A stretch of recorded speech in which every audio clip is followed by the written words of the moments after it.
Breakthrough awaits when we ask with brave curiosity, who's better off after believing? Avoid arguing about it, but ask Adam after coming back if B-Zurg is bad. Ask Eve. Does the bad character in a kid's movie speak correctly when he insisted that a bad choice should be undone, even if some characters that came directly out of the air, forced to find good far from Earth, didn't come into being afterwards?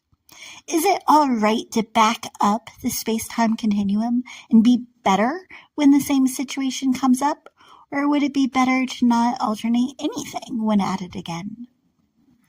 Ask another Adam whether it's better to stick with an already switched storyline or if it'd be best to abandon the alternative version of his beloved in a diabolically created copy of the cosmos in order to bring back a better one.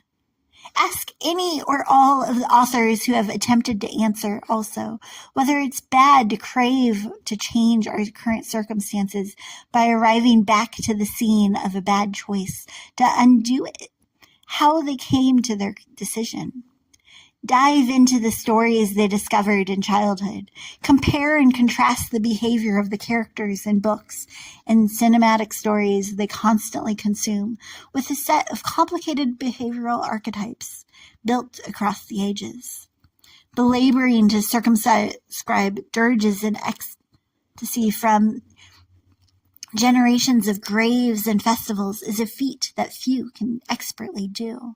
Yet consistent brave attempts are constantly being accepted as accounts of a background communally broken and able to be anchored to another bigger than any one of us alone. Which archetypes would be unable to comprehend without seeing bad alternatives to the brilliant choices the books clearly decide to classify as correct? Could salvation come without a Christ figure to bring it? Ask a billion Christians if they were better off before believing in Christ, whether they'd have been better off not knowing what they'd be demanded to explain. Discern carefully, seek out, but be compassionate while doing so, the source of a secret Christian strength. Struggle with the decision they expect daily. Deny Christ day in and day out to save their co-workers from certain death and to keep a church strong and disciple even more desperate spiritual children, or abandon them by saying something seemingly snarky to those in charge and being killed on the spot. Discover if denial comes from selfish disregard or selfless courage before coming to conclusions about one's character. Instead of discounting their choice as so compromising that they become unsavable, direct your doubt at the divine one they claim to commune with, since coming to them directly would certainly backfire for you both. Brawl with an awareness of others and ourselves that wasn't originally to be ours, and consider if Christ's capability to save is as strong as our capability to screw things up, whether it depends on the cogency of the one doing the convincing. Bring an Adam that has bypassed his borders and has been in communion with his kids that weren't supposed to be so competitively cruel because he was to be their compass instead of them being his. Along on an actual, this is what you are observing, beginner's course, and describe to him exactly what he experienced. Follow up with an even farther guided forced examination of what exactly he once described as significant strides towards cultivating a beautiful community. Does he still see his contributions as constructive? Have his dreams changed in character or buoyancy? Ask him again about if he is able to build and cultivate a beautiful community capable of building capably beautiful communities based off of what he saw. Bring him to the stables and show him a baby born to save them and see him scoff. Bring him to the cross and see if he's scornful. Bring him to where all is brought back into alignment by Christ's sacrifice, and then see if any of his answers change. As his beliefs about his own abilities begin to shift, consider how we come to believe anything. Be compassionate as he comes to accept how badly he screwed up. Ask him again, if he were able, would he begin anew? Would his brain bring back snapshots of the bad as a stay away signal, like bright colors on a dart frog? Or would erasing details for everyone but a forgiving giver be a more faithful example to describe the concept of being born again?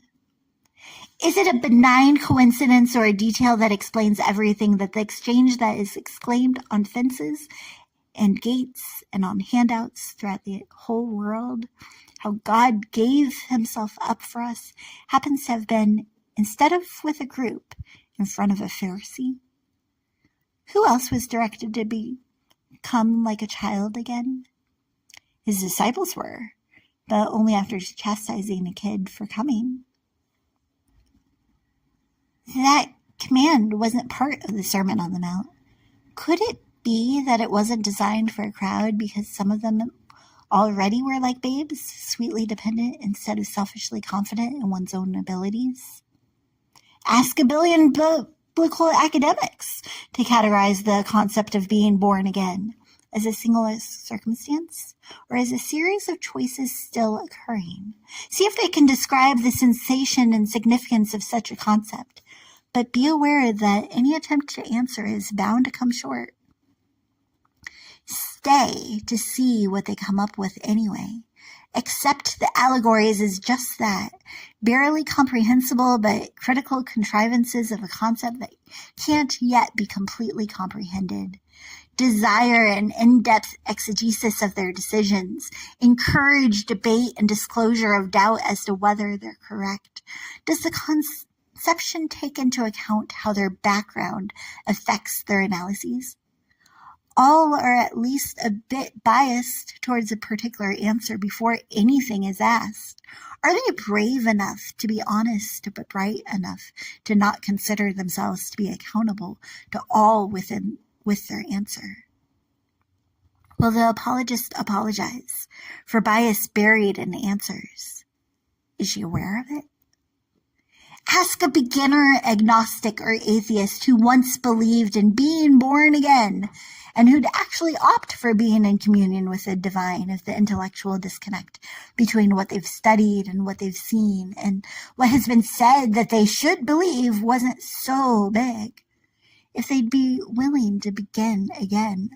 Not as a baby, but as Adam, accepting that he's biased towards one son because he saw what the other could and couldn't do, but also aware of that bias, capable of bringing to bat a counterpart story where it could have been switched, and battling both because another option is also available, even if it's inaccessible to a burdened brain at this second. Someone who's seemingly been studying for centuries because the books burned into his brain are from way back can't just start over with new sources. Someone burnt out can't just convince themselves that there is something that they haven't seen yet, so they should simply keep searching.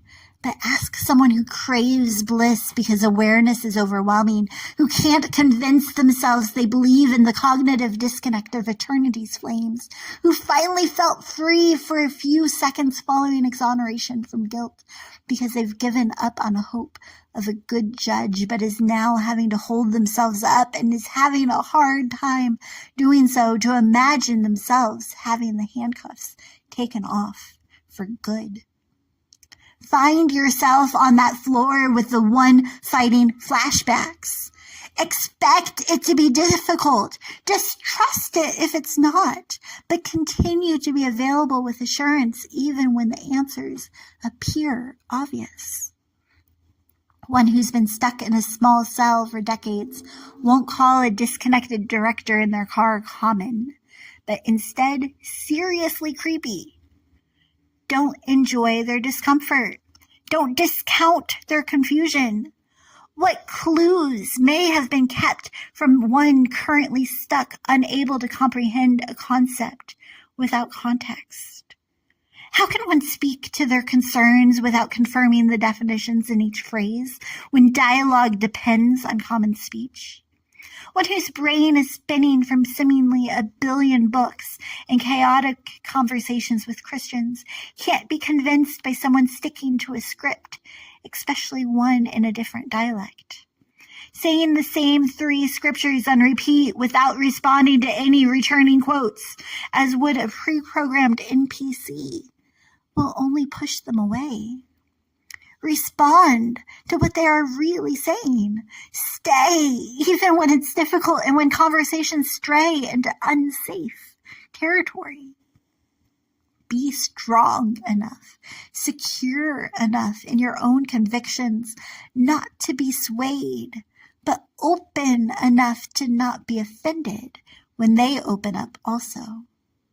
Be an apprentice before attempting to bring someone back to something that you don't completely comprehend either.